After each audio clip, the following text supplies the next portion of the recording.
This is Steve from Boxing UK in association with Supreme CBD. Finally tracked you down, George Groves. What a night that's been. I've been trying to hide from you. Always you followed me to Bolton and back. Right, you got me. You got me, and I'm happy you got me because I've been desperate to do this interview. Been looking for you. I do appreciate that, George, even though it was about as sincere as I can't think what. Chris Eubank, he's just overturned all the odds, hasn't he? Yeah, incredible performance from Chris Eubank Jr. This is the problem sometimes when you just don't know everything. You know, it's impossible to give, your professional opinion, your accurate professional opinion, because last time out you're thinking Chris Eubank, as the fight left him, does he still want it? Is the desire there? Is the work ethic there? Is the mindset there? Is the fame and fortune changed him? Is he really struggling to make the weight? Is he carrying an injury? Does Liam Smith just have his number? And then tonight he comes out, he looks in great shape, great attitude. He looks focused, and he goes out and he performs out of his skin. Gets everything right, and I think he showed people tonight his boxing ability. The jab was brilliant, the variety of the jab, head and body. He was calm and measured with his power shots, his bent arm power shots. He's always been good with the uppercut, but if he lands one, then the hook comes round to behind the elbow, and then it comes up to the top of the head. And then if he doesn't have, if it's not quite landed, then he's happy to tie the guy up. So really good, clever, measured performance from Eubank tonight, and impressive. Can we take anything away from it with the suggestion Liam Smith had an ankle injury? That seems to have split opinion as well. Something he did, something he didn't. Yeah, they were saying it on comms, and they would, he's wearing ankle boots. So if you wear ankle boots, you will roll it, and if you've got weak ankles, then you're going to roll an ankle. It's not ideal. Yeah. So wear the high top boots. All the young kids out there, young fighters, go out and invest in some high top boots. They don't make them so much anymore because I think it's more commercially viable for the brands to make low tops, because the mixed martial arts, the wrestlers, all these guys, they'll jump on it and buy the same boots, but you want to go out and invest in some high top boots, right? Protect your ankles, do lots of ankle mobility, unilateral ankle stability, strong ankles, and you've got to worry about them on fight night. I wasn't expecting that answer, George. There we go. No, I think the fight got delayed because he had a bad back as well. So there was no lateral movement from Smith tonight, and I'm sitting ringside on Sky. I'm not going to say, we're watching a guy who's clearly not fit. I don't know, but there was no lateral movement from Smith today, and you certainly need. He had no defence for an uppercut, which is bizarre. Every time he was just shooting up through the middle. He wasn't seeing it coming. He had no defence against it. He had no way of dealing with it. And if you're preparing for Eubank, you know the uppercut's coming.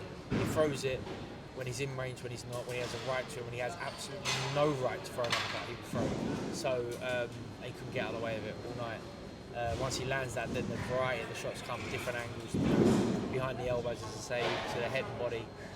He's a dangerous fighter. But it was flat from Smith. He never really looked like he got into the fight. And then I think after the first knockdown in the fourth round, and then he took a heavy onslaught in the fifth round.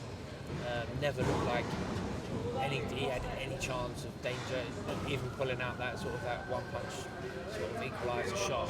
It didn't look like he was capable of doing that. In the ring he called out Canelo, Triple G, Conor Benn.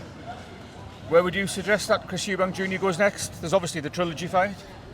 Yeah. I mean, I'm not sure if that's the right one, or maybe not straight away. Maybe get Liam Smith back in actually on terrible cut, so he might be out for a while. He said Golovkin in the ring. Golovkin's still got a belt. It might be the right time to fight him. He's still a huge name against another huge name, so it might be the right logical fight for him.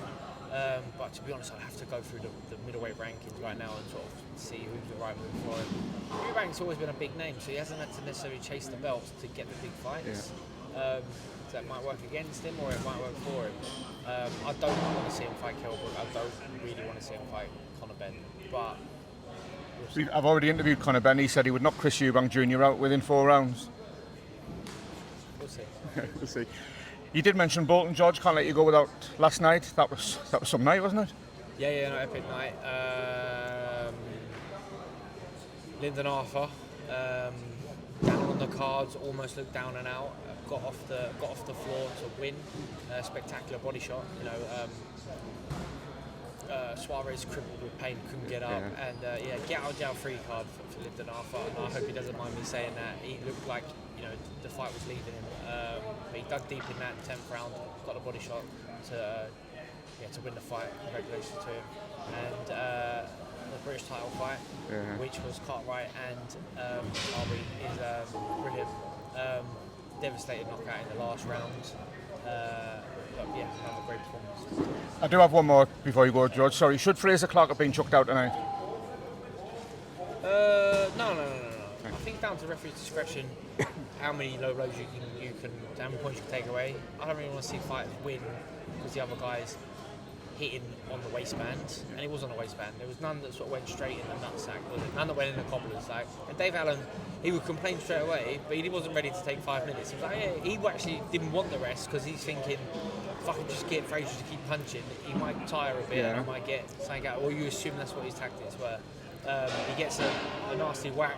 You see either his ear or his jaw, or maybe a combination of both, and then they stop the fight. And I think good for Dave Allen. George Groves, I promise I'll leave you alone until the next time, mate. Always great to catch up with you. Yeah, you too. Always, mate. Always.